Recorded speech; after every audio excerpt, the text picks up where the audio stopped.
السلام علیکم پیارے حضور، میرا ایک سوال ہے کہ روزہ رکھنے کی صحیح عمر کیا ہے؟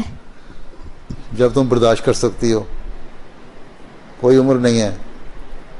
سوال یہ ہے کہ تم اسٹوڈنٹ ہو اور تمہارا بڑھنے کی عمر ہے، لوگ کی زبردستی پر عادت ڈالنی ہو تو روزہ رکھ لینا چاہیے، چھوٹے روزے ہوں تو.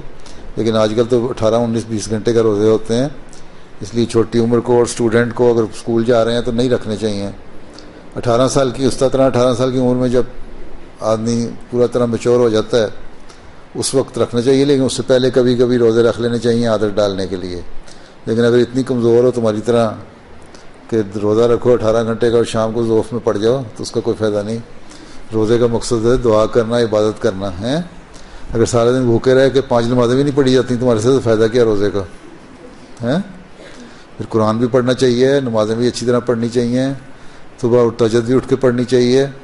اگر یہ سارے کام کر سکتی ہے تو ٹھیک ہے، نہیں تو پھر 17 18 سال کی عمر میں جب تھوڑا بالغ ہو جاتا ہے اس وقت، بڑے ہو جاتے ہیں اس وقت رکھو. ٹھیک. باقی عادت ڈالنے کے لیے پہلے بھی 10 11 12 سال کی عمر میں بچے رکھ لیتے ہیں روزے.